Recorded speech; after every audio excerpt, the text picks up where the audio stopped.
I thought I had found my ideal partner when I married Brian because he was ambitious, dedicated, and had a steady strength that felt like a rock around which I could build my life.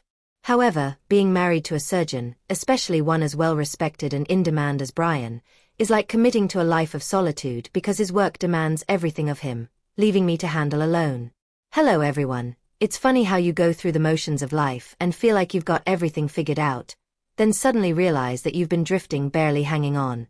As the years passed, routine became monotonous and our relationship settled into a rhythm of courteous exchanges, and logistics conversations were reduced to checklists and reminders. He was always working late and frequently didn't come home until the kids were in bed, and even when he was home, his mind was usually still at the hospital. Despite everything else, we had built a good life, at least on the surface, with 2 beautiful kids, a comfortable home in the city, and a routine that worked more or less. Important. But the loneliness didn't go away. I tried to fill the void by doing other things, like learning yoga and spending more time with the kids. I even got a part-time job teaching yoga at a nearby studio, which was a blessing because it gave me something to look forward to, a place to be around people, and a sense of purpose outside of being a wife and mother. I felt more like myself at the studio, where I was surrounded by people who shared my interests, but when I returned home, the sense. Around this time, my cousin David began to visit more frequently. He was a few years younger than me, full of energy and easy charm, and we had grown up together. He had always felt like a little brother to me, but now he had transformed into something completely different. A friend, a confidant, someone who genuinely seemed to care about how I was doing. He came by to visit with no other reason than to check on me and the man I'd once loved with all my heart. David would show up in the middle of the day when the kids were at school to help out with household chores and fix small things I didn't even know needed fixing. I found myself looking forward to his visits more than I wanted to admit, savoring the feeling of having someone there who saw me. He would make me laugh with silly jokes, bring me coffee, and listen when I needed it. I told myself it was harmless, that he was just being the kind cousin he'd always been, and I welcomed the company. He came by unexpectedly one evening with a small toolkit in hand and asked if I needed any help with house repairs. I had mentioned in passing that one of the kids had broken a window in the playroom, and he offered to take care of it. We spent the next hour in casual conversation as he worked on the window, sharing stories, laughing, and feeling the kind of connection I hadn't felt with anyone in a long time. I talked about the little victories and struggles of my day with him. Completed, I asked him to stay for dinner because I thought it would be a nice change from the usual silence. As we sat at the table, something changed. It wasn't anything obvious, just a look, a pause, a moment where the comfort that usually existed between us deepened into something I couldn't quite describe. He looked at me, and I noticed something in his eyes that I hadn't noticed before. A softness, perhaps, or a hint of something more. I felt a flutter of warmth in my chest, a feeling that took me by surprise and should have been dismissed. At the end of the night, as he prepared to leave, he leaned and closed his hand, brushing mine. I knew then that I wasn't dreaming. There was something between us that went beyond family and friendship. He looked at me with a kind of admiration I hadn't seen from anyone in so long, and I could feel my resolve slipping. I should have laughed it off, but I couldn't. Instead, I let myself get lost in the moment, feeling a strange, thrilling sense of being seen, of being noticed in a way that I hadn't felt in years. He pulled back, his face flushed, and he muttered an apology about getting carried away, but the damage was done. The walls I had built around myself were collapsing, and I realized that I had entered dangerous territory that night. The boundaries I had drawn so carefully were blurring. And then he kissed me in the soft glow of the kitchen light. It was quick, gentle, and gone before I had time to process it, but the spark it left lingered as a quiet reminder of everything I'd been missing. I tried to push it away, trying to convince myself that it was a one-time mistake, a fluke driven by loneliness and a fleeting sense of affection, but that memory, that spark, kept creeping back in, making it harder to deny what I felt. David continued to visit as though nothing had happened, acting the same carefree, easy, with that same warm smile. I knew I shouldn't walk through that kiss, but I couldn't seem to shut it. It replayed in my mind endlessly, filling the quiet moments of my day with a thrill that both excited and scared me. David became a constant in my life, filling in the void left by my husband by helping with chores, sharing meals, and even spending time with me. That had always been so innocent before, but beneath our casual conversations and laughter there was an undercurrent of charged energy that neither of us acknowledged aloud. We never talked about the kiss. Instead, we seemed to be tiptoeing around it, pretending that nothing had changed. Days turned into weeks, and we fell into a strange unspoken rhythm. The children loved him, and I could see the warmth in their eyes when he was around. I defied my better judgment and started to look forward to his visits with a longing I couldn't even admit to myself. One evening after a particularly long day, I found myself sitting on the couch exhausted when David arrived. My husband was at the hospital as usual, catching up with the kids. He was great with the kids, teaching them little tricks, and telling them stories that made them laugh. There was a slight change in the way we looked at each other that night. We laughed and talked, and eventually the distance between us shrank as our voices softened and became quiet murmurs. As the evening wore on, David reached for my hand and held it in his as he brought a bottle of wine and insisted that I needed a break. We sat on the couch with glasses in hand, letting the day's worries melt away in the comforting warmth of his presence. Do you ever feel that his voice trailed off as if he were trying to find the right words? I looked at him, my heart thumping, the silence between us heavy with unspoken emotion. I didn't need him to finish because I understood what he meant.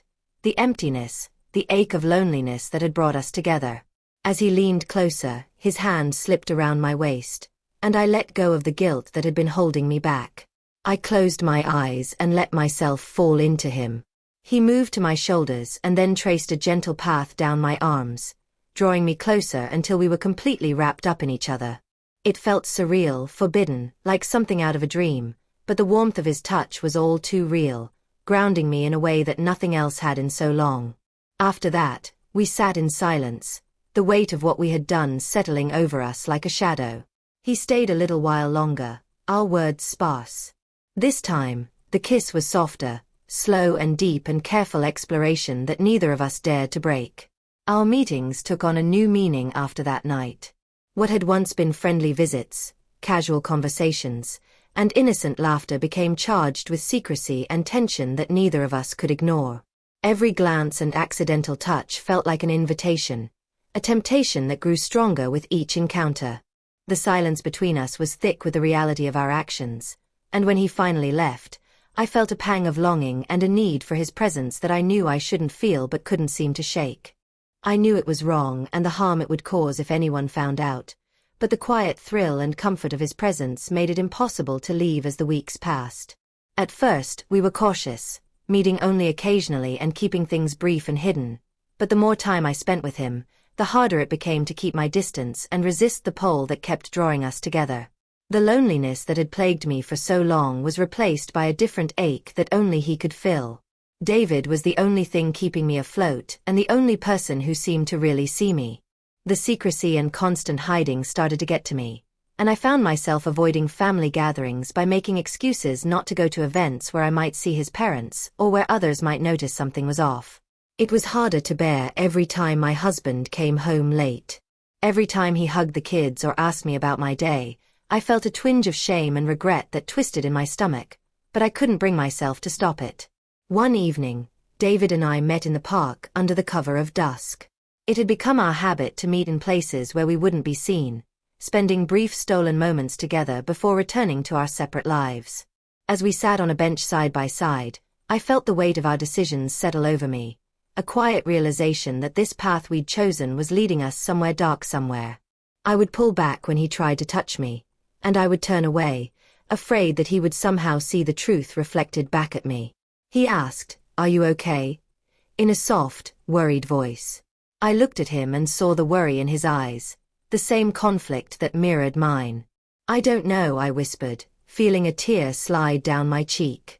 "I don't know if I can keep doing this," David said. I wasn't sure we could return from.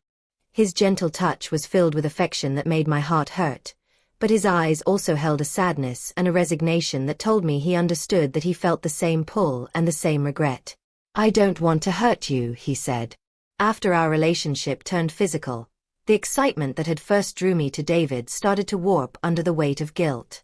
The excitement, the quiet exchanges, the thrill of stolen touches. all of it faded, giving way to a dark sense of remorse that gnawed me every waking moment. Whether it was quietly or with anyone else, neither of us knew how to stop, but we were caught in a cycle of secrecy, of fleeting moments that could never be enough yet were more than we could bear to lose. I started to dread family dinners and get-togethers, feeling sick at the thought of confronting his parents and siblings, who would be destroyed if they knew the truth. The weight of my betrayal hung over every word, every shared smile, and every casual encounter. It wasn't just my husband I was betraying.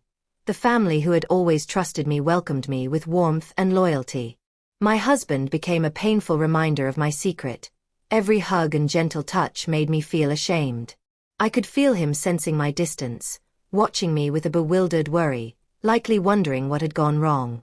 He was still the man I had married, the one who had supported me, and we had shared the same dreams of a family and a future together, but he became another part of my life.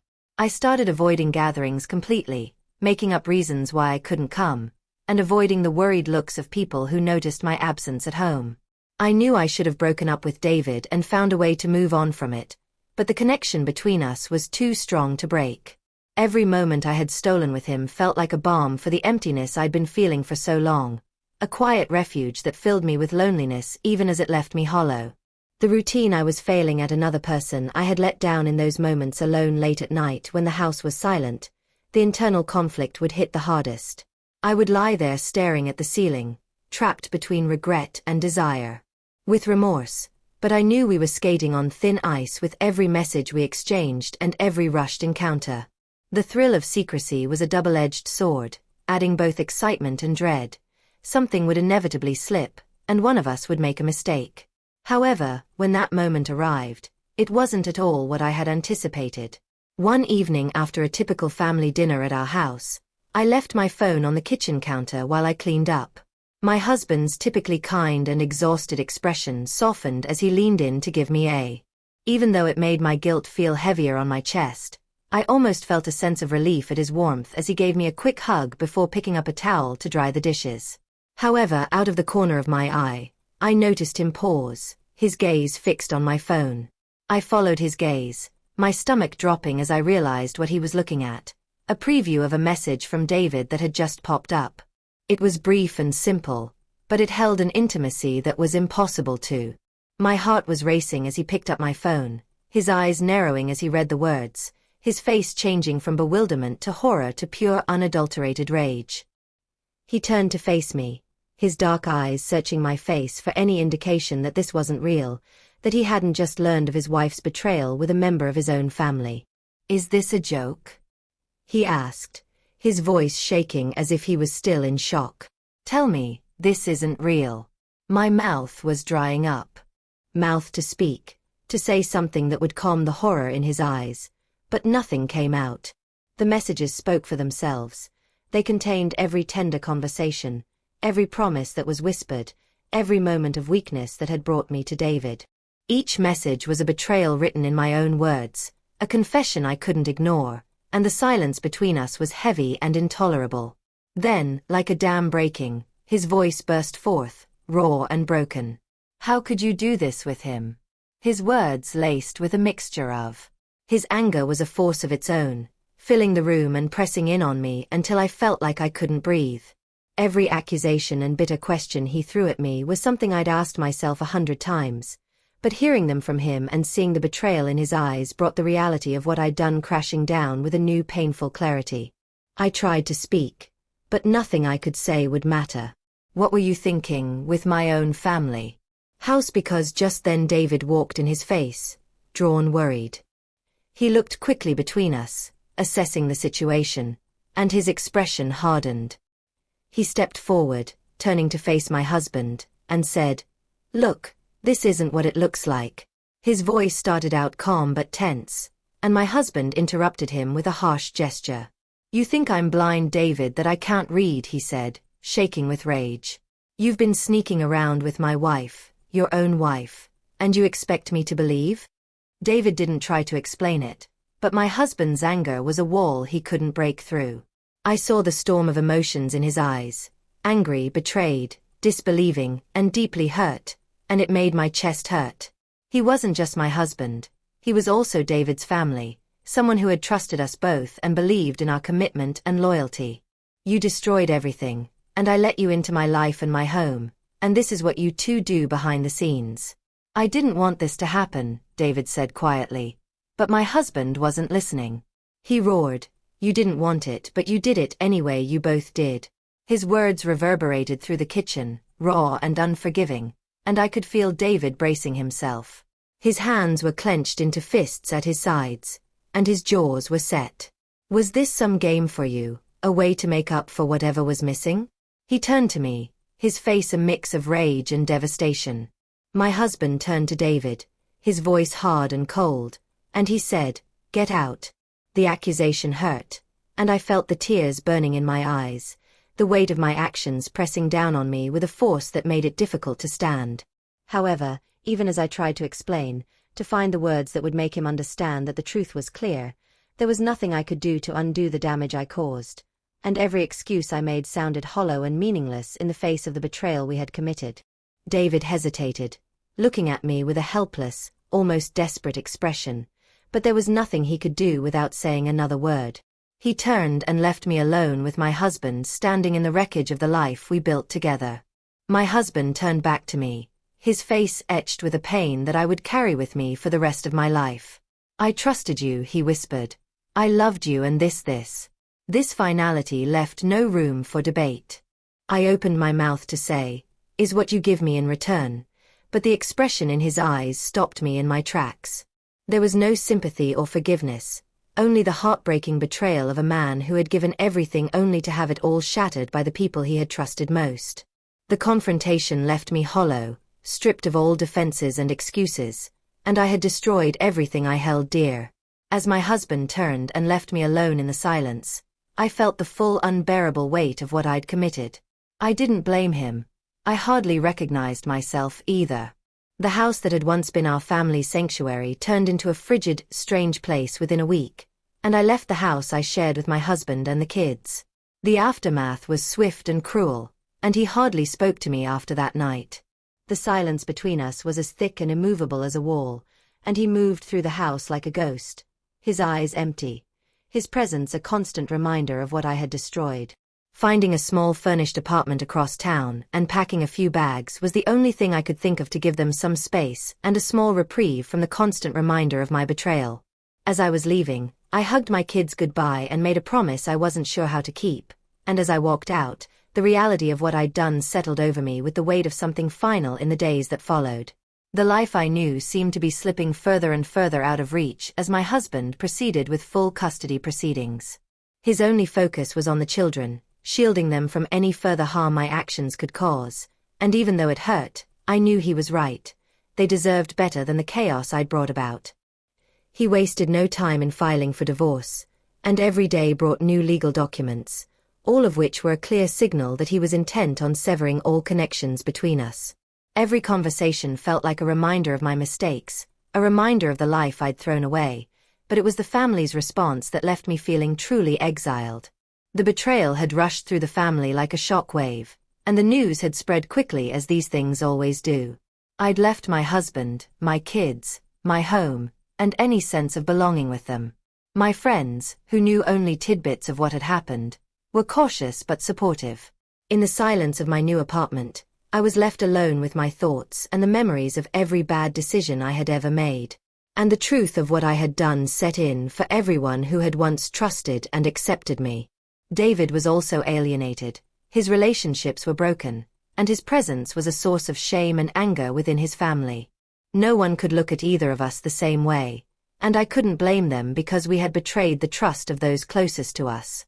I would repeatedly relive the events, breaking them down and wondering if there had been a time when I could have stopped myself and turned around before everything fell apart, but the truth was brutal and unalterable. I had destroyed my own family, lost my marriage and my kids, lost all sense of stability, lost every touchstone that had once defined my life, and my need for connection for a spark that I felt was missing led me down a path that I would never be able to leave behind. The love and belonging I had once taken for granted were gone, and all that remained was an agonizing regret that got heavier every day as the divorce progressed. The finality of it all set in. There would be no going back to my former life, no repairing the harm I had caused, and my husband was steadfastly focused on shielding the kids from the suffering I had caused them. I had no right to demand anything different, so now I am left with only the memories of the life I will live with this regret and the weight of my decisions, knowing that in my quest for fulfillment, I had lost the very things that had mattered most, and that sense of belonging to a family that was once my own.